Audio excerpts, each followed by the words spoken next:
my goodness.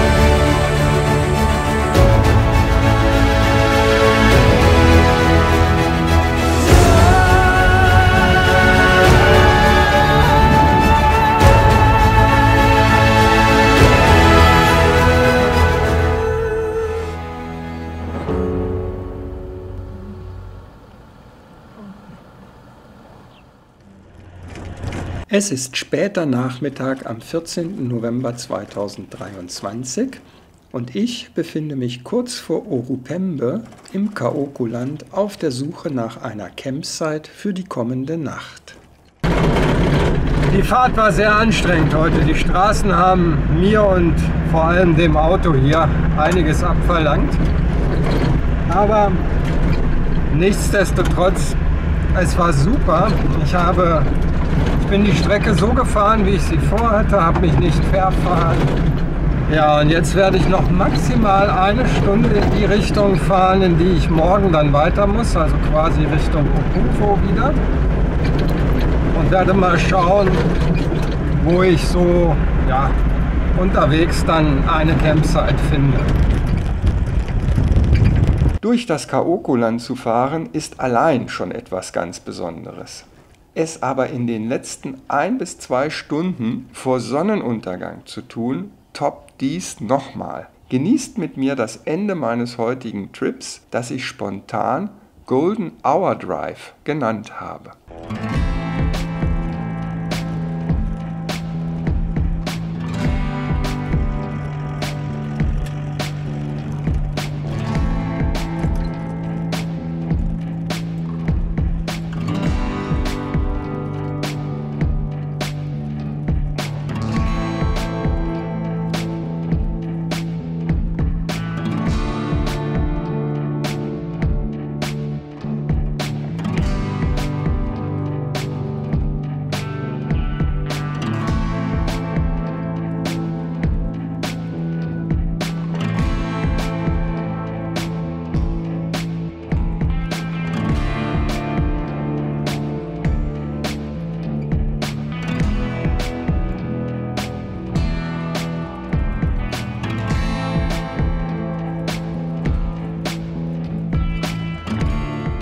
Eben bin ich an einer Kreuzung vorbei. Das war die Wit-Trom, weiße Trommel. Die habe ich noch gar nicht auf dem Schirm gehabt, dass es die überhaupt gibt. Aber die befindet sich offensichtlich hier in Orupembe. So, für mich geht es jetzt weiter. Ich bin auf dem richtigen Track. Einmal noch richtig abbiegen. In vielleicht 5 Minuten.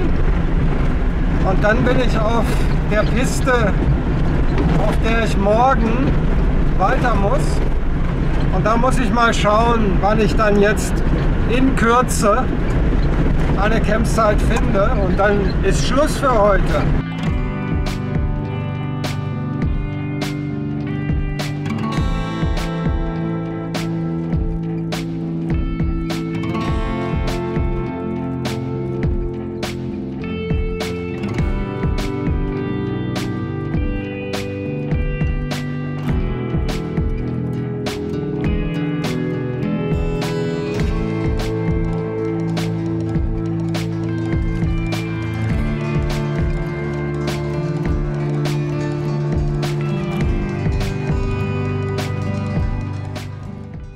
Auf meiner heutigen Fahrt fallen mir immer wieder Vögel auf, deren braunes Gefieder fast mit der Farbe des steinigen Bodens verschmilzt. Es handelt sich dabei um Rüppeltrappen, einer einheimischen Vogelart hier im Westen Namibias, wo sie trockene Gebiete wie Wüsten und Savannen als Lebensraum vorfinden. Ihr Name geht zurück auf Wilhelm Rüppel, einem deutschen Entdecker, Sammler und Naturforscher, der 1884 im Alter von 90 Jahren verstarb. Nach ihm wurden zahlreiche Arten benannt. Es wird echt richtig knapp mit der Suche nach einer Campsite im Hellen. Aber ich fahre hier gerade durch die Golden Hour, die Stunde vor Sonnenuntergang. Und das ist einfach fantastisch.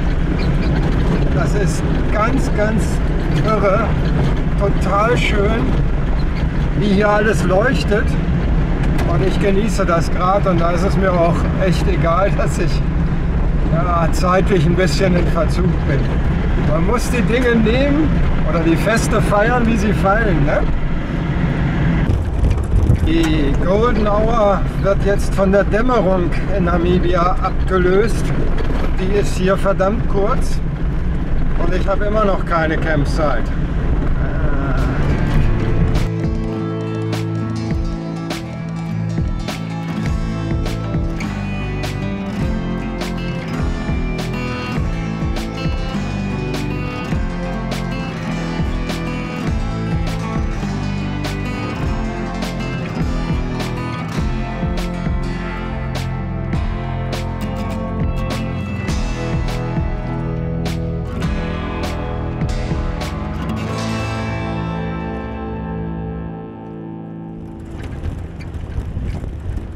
Es ist mittlerweile echt recht dunkel geworden und ich höre nun mal auf, euch meine schlecht beleuchteten Filmaufnahmen zuzumuten.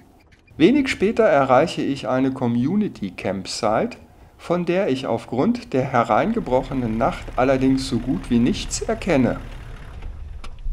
Also ich gebe zu, das hier ist jetzt selbst für mich ein bisschen spooky. Ich habe die Campsite gefunden, die ich gesucht habe, aber sie hat leider keine Toilette, keine Dusche. Hier ist auch niemand. So sieht das hier aus. Bäume, ein freier Platz. Da ist mein Auto. Ja, wie gesagt, das ist also auch für mich Neuland. Und ich mache mal das Beste draus. Ich versuche jetzt erstmal zu duschen und dann gehe ich in mein Zelt.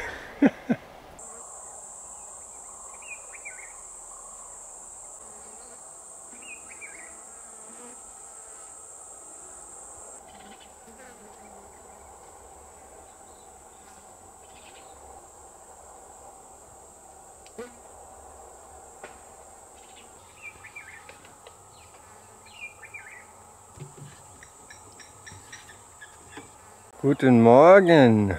Heute ist Mittwoch, der 15. November. Ja, und schaut mal, wie schön das hier ist auf dieser Community Campsite. Schönes Plätzchen, toller Ort. Tolle Sicht hier auf die Berge und den Trockenfluss. Schade, dass sie hier das nicht so herrichten können, dass es auch fließendes Wasser gibt und ein WC. Aber auch so ist es ein schönes Plätzchen. Mein erstes Mal campen auf diese Art und Weise und auch duschen mit der Camperdusche in absoluter Einsamkeit und Stille war ein Erlebnis, aber jetzt, wo es wieder hell ist, auch ein schönes. Ich genieße mein Frühstück mit Blick auf den Trockenfluss, als ein alter Mann auf die Campsite kommt. Er zeigt mir wortlos einen Zettel, auf dem er mich in englischer Sprache willkommen heißt und um 100 namibische Dollar für die Übernachtung auf der Campsite bittet. Ich gebe ihm dazu noch einen Becher kaltes Wasser und ein paar Äpfel.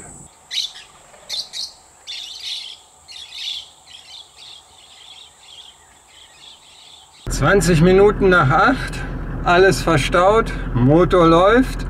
Ich wäre dann soweit. Auf geht's Richtung Opuwo. Meine Campsite liegt am nördlichen Zugang des Hoarusip Riverbed Four-Wheel Drive Trails. Ich fahre zunächst auf die D3707 in Richtung Kaoko-Otavi. Mein Ziel ist Opuwo, wo ich tanken und Bargeld abheben möchte. Auf der Höhe der kleinen Siedlung Ogio führt eine Piste auf die D3703 über die ich Opuvo ebenfalls erreichen könnte. Ich überlege, sie zu nehmen, kehre aber nach kurzer Zeit um. Das Risiko einer Reifenpanne oder eines schwierigen Passes ist mir heute zu hoch. Auf der C43 stoppe ich unter einem kleinen Baum, der etwas Schatten spendet, vertrete mir ein wenig die Beine und rufe Lena über einen Videocall an. Ich wollte mal Hallo sagen. Hallo.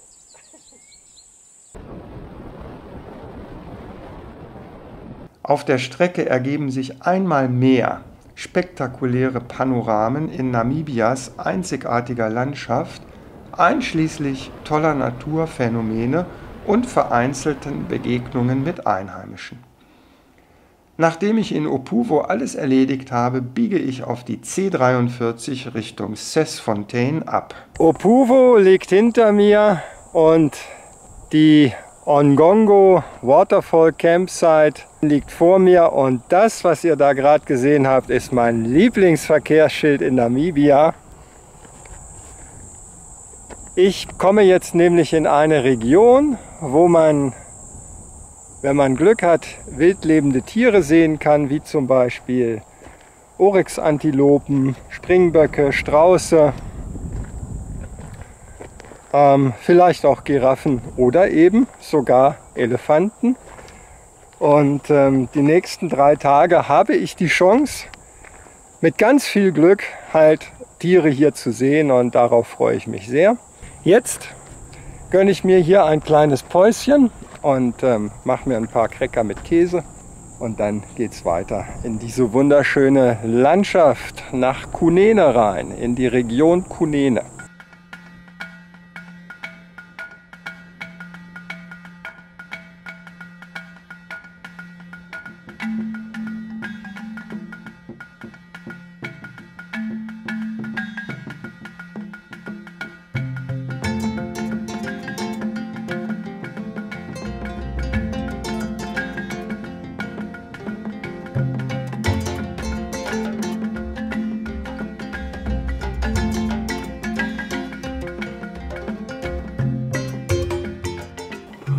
Gott, ich habe gerade Bergzebras hier gesehen. Sie stehen hier an einem Hang.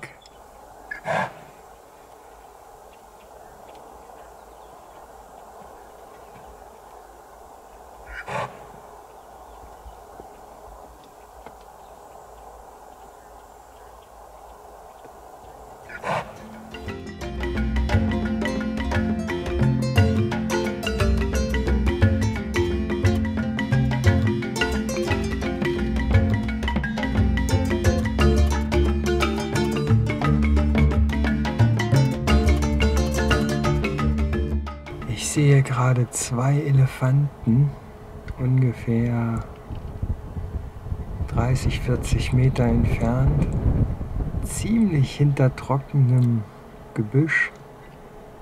Aber so geil, ich habe eben an der Straße angehalten, weil dort war ein großer Elefantendunghaufen und der sah mir relativ frisch aus. Das habe ich mal gecheckt. Die Straße ist gut hier, also wäre ich hier mit 60, 70 lang gefahren, was durchaus möglich wäre, dann hätte ich die niemals gesehen. Ich habe jetzt hier mal angehalten auf dieser Anhöhe und mache mal einen kleinen Rundweg ums Auto. Wahnsinn wieder, und diese Elefanten da unten, fantastisch, großartig. Immer wenn ich hier in dieser Region in Kunene bin, dann hoffe ich, die Nice Five zu sehen. 3 von ihnen habe ich jetzt eben innerhalb kurzer Zeit sehen dürfen. Zebras, Elefanten und Springböcke. Mal gucken, ob und wann ich die anderen 2 entdecke. Und welche das sind, das verrate ich jetzt nämlich noch nicht. Ist sowieso nur meine persönliche Listung. Nichts Offizielles.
Willkommen auf der Ongongo Waterfall Campsite. Meine Fresse, diese letzten 6 Kilometer, die von der C43 abgingen bis hierher, die haben mich wahr und schreibe über eine halbe Stunde gebraucht. Das ist ja eine Piste. Ich habe deswegen auch gar nicht gefilmt, aber ich zeige euch jetzt die Campsite, denn das ist echt fein hier. Ich habe die Nummer 1 und das hier ist mein Ablution Block. Also WC und Dusche. Hier ist die Dusche. Und das WC ist hinter dieser Holztür. Es gibt einen überdachten Bereich. Dort habe ich Strom, das ist super. Ein Waschbecken, eine großzügige Ablagefläche und eine Mülltonne. Und dort vorne eine Feuerstelle. Die Campsite hier heißt ja Ongongo Waterfall Campsite. Und jetzt zeige ich euch, woher sie ihren Namen hat. Tada! Der Ongongo Waterfall. Ein kleiner Wasserfall und ein Naturpool, in dem man baden darf und kann. Hier ein großer Bereich, wo man sich hinhocken kann oder sein Handtuch hinlegen kann, ein Baum. Und wisst ihr was? Ich werde jetzt mein Zelt hochklappen. Ups. Das ist ja immer erstmal das Wichtigste. Und dann werde ich genau da reinhüpfen. Nicht hüpfen, gehen. Das wird super. Gefällt es euch auf der Ongongo Waterfall Campsite? Meine Campsite ist die Nummer 1, hochgelegen mit dem kürzesten Weg zum Wasserfall. Hier könnt ihr auch genügend Privatsphäre genießen. Ihr habt keine direkten Nachbarn. Für mich der beste Stellplatz hier. Das gilt im Großen und Ganzen auch für die Campsites Nummer 2, 3 und 4.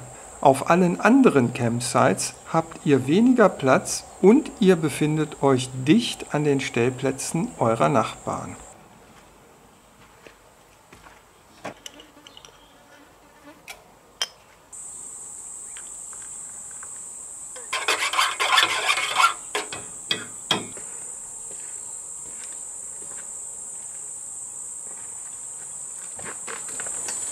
Ja, guten Morgen, ne? Der Frühstückstisch ist gedeckt, da kann man ja schon mal vorbeischauen.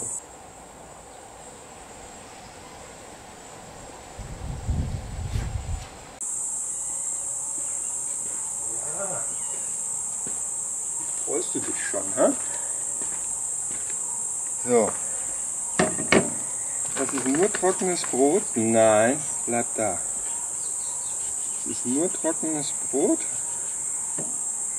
Aber es ist sehr lecker.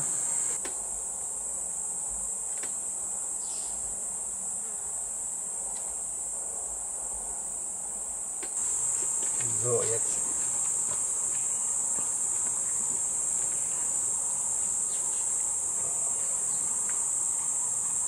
Das hast du wahrscheinlich noch nicht so oft bekommen, ne?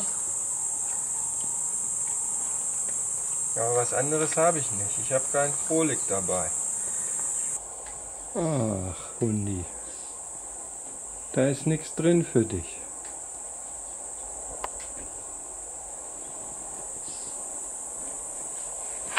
Nein. Nein. Hallo aus dem Landcruiser. Es ist gleich 12 Uhr mittags und ich werde jetzt mal ein bisschen rumfahren. Ich möchte heute zum ersten Mal selbst in einen Trockenfluss hineinfahren. In Namibia gibt es verschiedene Four-Wheel-Drive-Tracks, auf denen das erlaubt ist. Das richtige Auto und das Zutrauen in die eigenen fahrerischen Fähigkeiten vorausgesetzt.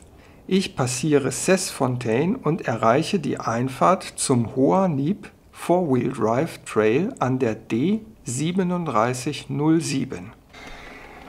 So, ich habe jetzt Sesfontein passiert, bin ein Stück Richtung Puros gefahren und stehe jetzt hier an einer Stelle, wo ich abbiegen kann, um in den Hoa Niep River hineinzufahren. Das ist ein Trockenfluss, der Hoa Niep, recht berühmt. Und ja, man kann diesen Track hineinfahren und ich bin am Überlegen, ob ich das tue.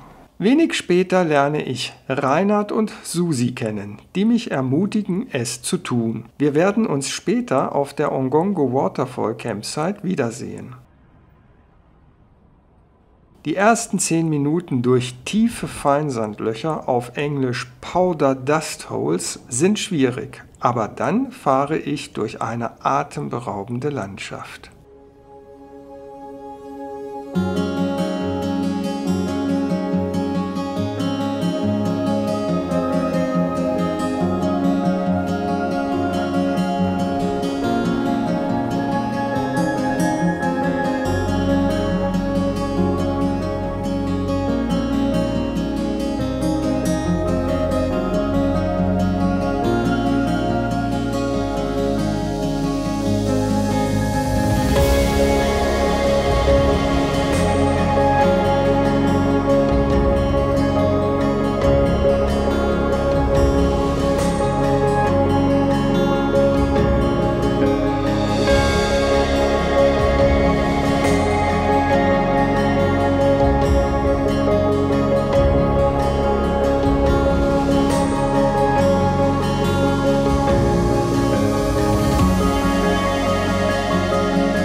Es ist eine kaum in Worte zu fassende Atmosphäre hier im Trockenflussbett des Hoanib.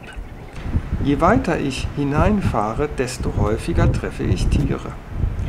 Bereits im Kaokoland empfand ich die Tierbeobachtungen speziell und wunderschön, und hier ist es genauso.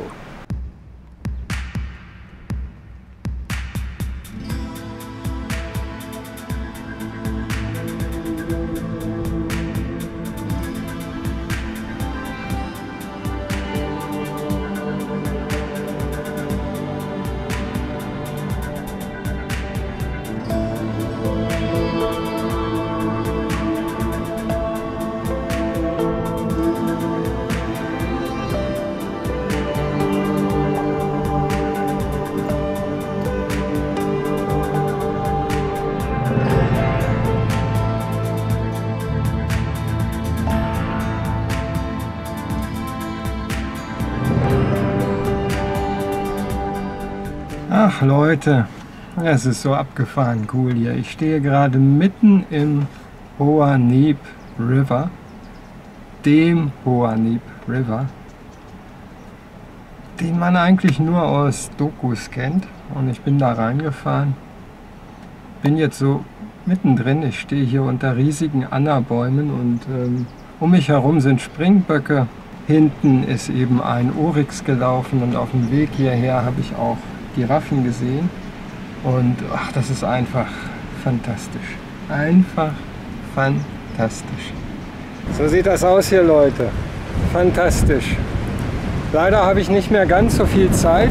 Ich werde jetzt hier unter diesem schönen schattigen Baum eine eiskalte Fanta genießen. Ich werde mir meine Flasche mit Wasser auffüllen für die Rückfahrt. Und dann vielleicht noch eine Viertelstunde mache ich mich auf den Rückweg.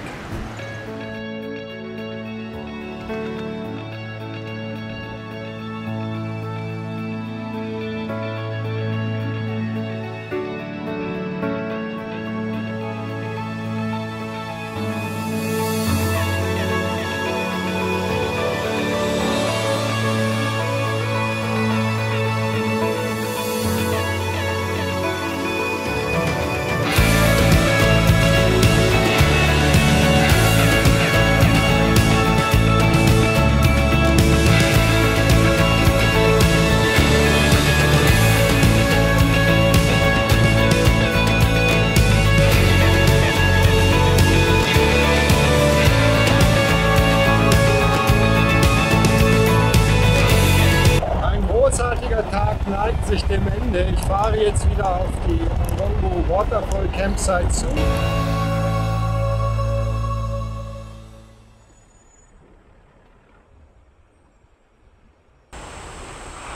Alter Schwede, was ist das denn jetzt? Oh mein Goodness.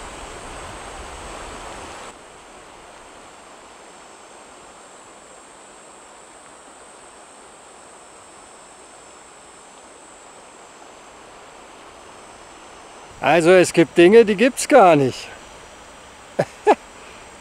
Das ist ja total krass. Ich habe noch nie, ich bin das 10. Mal jetzt in Namibia und ich habe noch nie so eine Senke unter Wasser gesehen, dass da so ein richtiger Fluss fließt. Grandios. Wahnsinn. Und wie das duftet.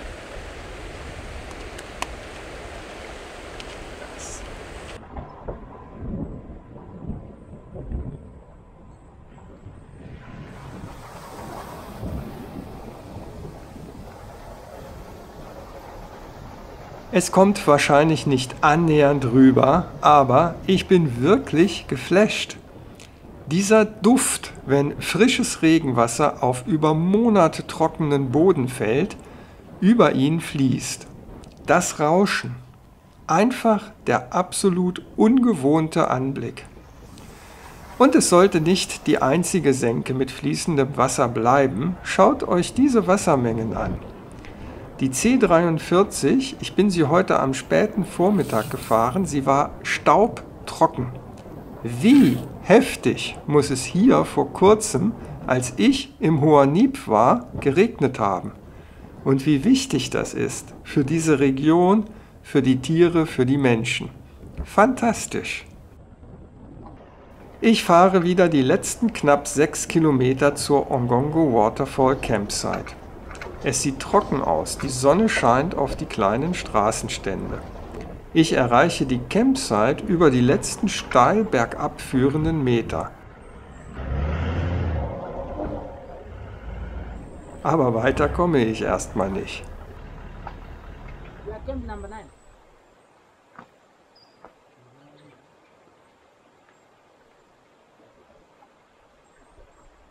Hi! Was ist denn hier passiert? Learn to deal with the